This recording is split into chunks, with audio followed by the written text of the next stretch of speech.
Every 7 years, during the reign of Ubermoon, a grand event happens, the Tournament of the 8 Houses, in which a representative of every house sends their best chess player to compete in Ubermoon. The prize? The sacred fruit of Falwes, which is said to have the power of 1,000 suns. All the representatives were sent, including the princess of Ubermoon, Matilda. The princess was the representative of her own kingdom, the true pride of its people. Matilda was a great chess player, some say the best in the whole world. In all the matches of her life, she only lost once. All throughout the north, she had become known as Check Matilda, and now she would play to win, play like she had never played before. Do you really think you stand a chance? Tuwur, the prince of the southern reign of Megistar, surprised Matilda with a smile. The two were in the castle's corridor waiting for the event to begin. Matilda was never keen on Tuwur. She always thought him arrogant and a little rude.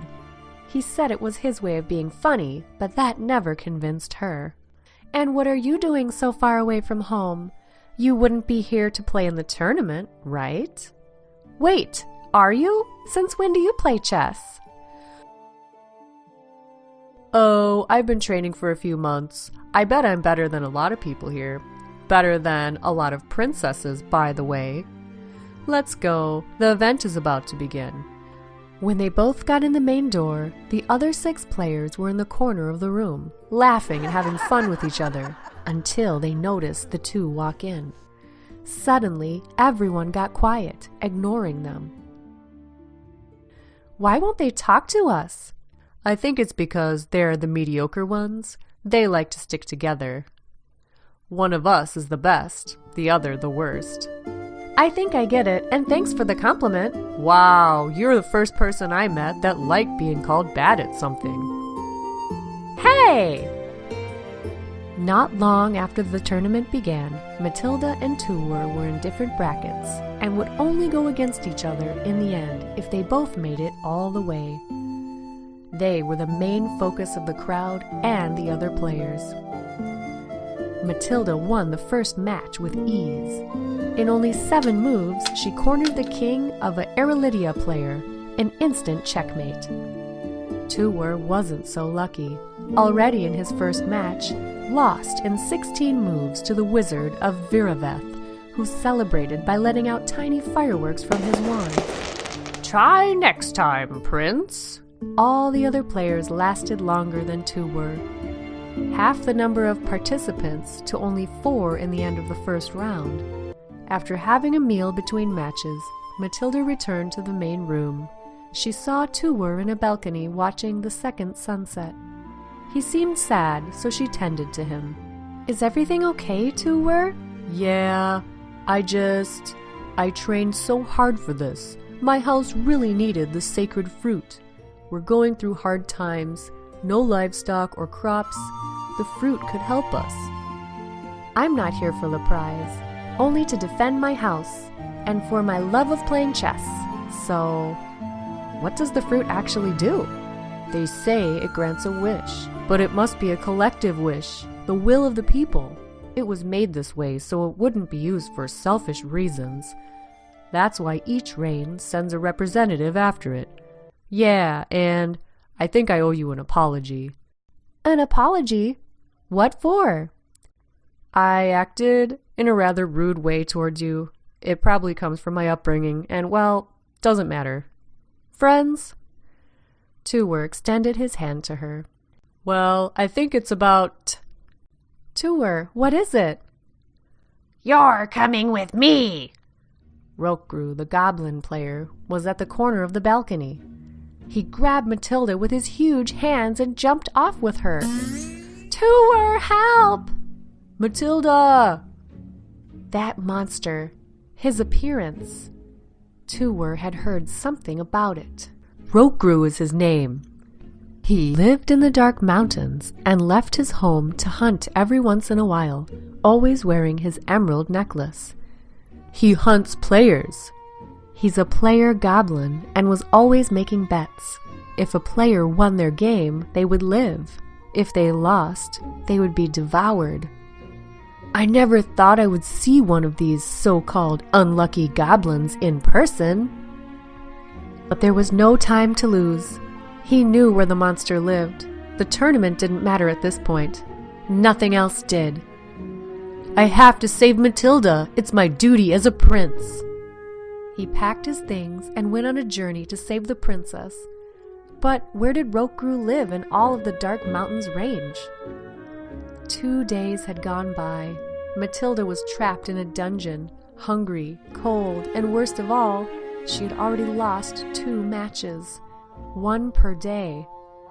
Were she able to beat Rokgru, she'd be free, but she had never seen someone play like that.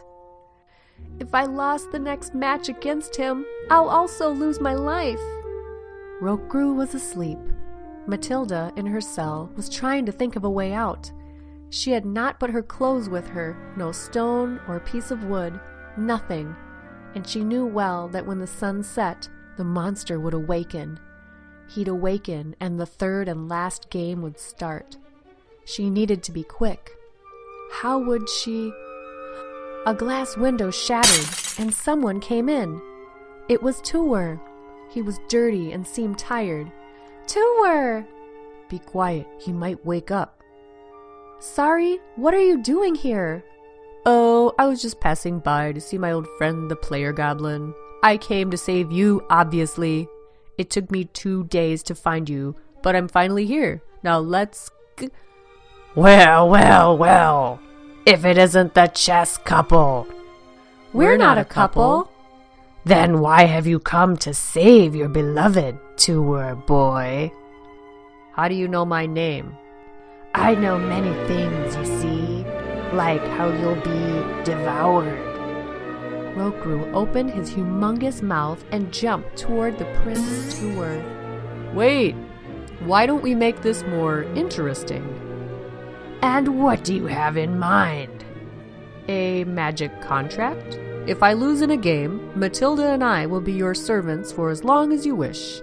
And when you grow tired of it, you may eat us. Hey! And if you win? You shall explode.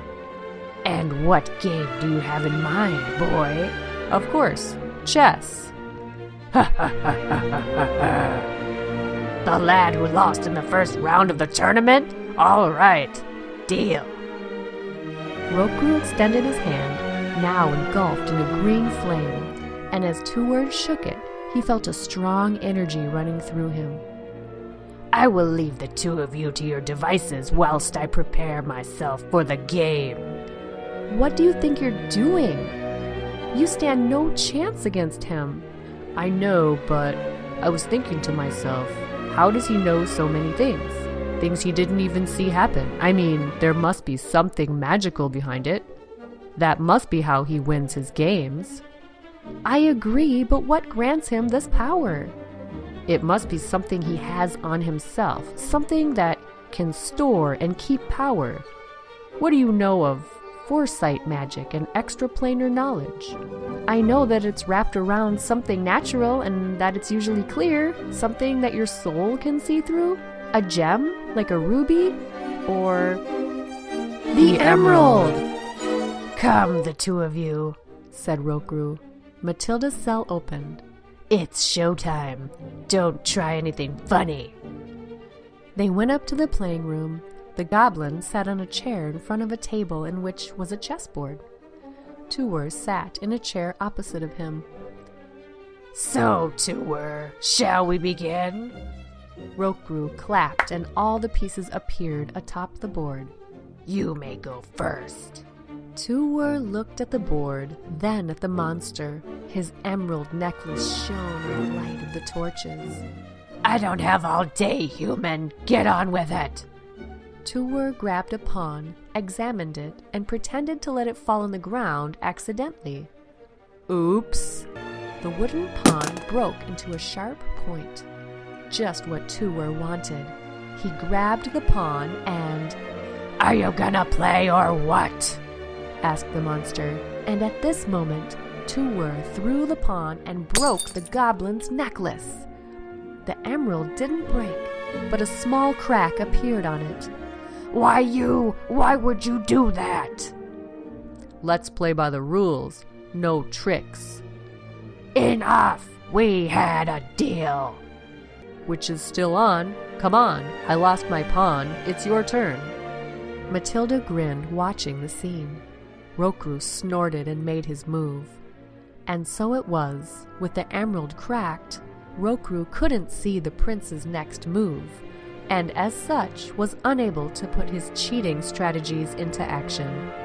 And the level of play of both players was balanced. After 2 long hours of intense play, and with only 5 pieces still on the board, Tuwur cornered Roku. Check.